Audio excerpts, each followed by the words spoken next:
Halo teman-teman, aku Azahra. Aku dari Prodi Bimbingan dan Konseling Islam. Di video kali ini, aku akan menjelaskan tentang dasar-dasar bimbingan dan konseling. Tapi sebelum itu, kita harus tahu dulu dong, apa itu bimbingan dan konseling? Bimbingan dan konseling adalah proses interaksi antara konselor dengan klien, baik secara langsung atau tidak langsung dalam rangka membantu klien mengembangkan potensi dirinya atau memecahkan masalah yang dialami klien. Bimbingan dan konseling juga memerlukan asas-asas loh. Apa saja ya asas-asasnya? Yang pertama ada asas kerahasiaan, yaitu asas yang menuntut konselor untuk menjaga kerahasiaan klien dan tidak menyebarluaskan tanpa persetujuan dari klien yang bersangkutan. Yang kedua ada asas kesukarelaan, yaitu asas yang menghendaki kesukaan dan kerelaan antara konselor dan klien dalam melakukan kegiatan konseling. Dan asas yang ketiga adalah asas keterbukaan.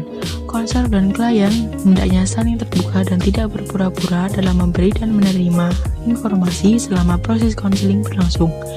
Yang keempat, asas kegiatan. Konselor dan klien berpartisipasi aktif dalam rangkaian kegiatan dalam layanan bimbingan dan konseling. Asas yang kelima adalah asas kemandirian. Klien diharapkan menjadi mandiri secara pribadi, sosial, belajar, serta mampu mengambil keputusan serta mewujudkan diri sendiri.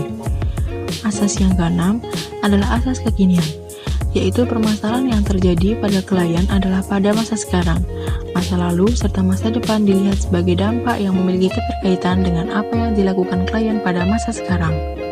Asas yang ketujuh, asas kedinamisan, yaitu layanan bimbingan dan konseling hendaknya selalu bergerak maju, tidak monoton, dan terus berkembang dan berkelanjutan sesuai dengan kebutuhan serta tahapan perkembangan dari waktu ke waktu.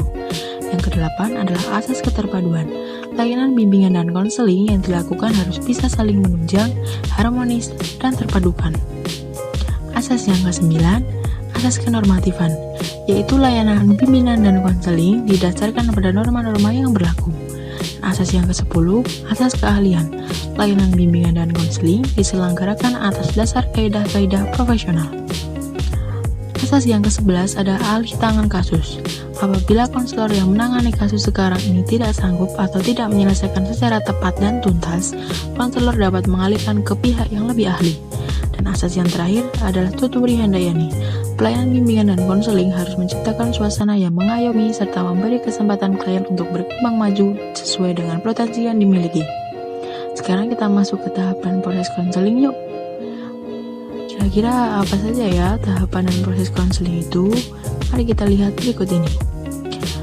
Tahapan yang pertama adalah menentukan masalah.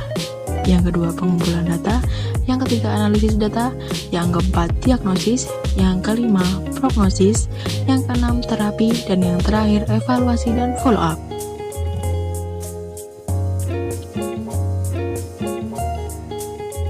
Nah, sekarang udah tahu dong apa aja dasar-dasar dari bimbingan dan konseling. Sekarang kalian bisa menjadi konselor yang benar dan profesional.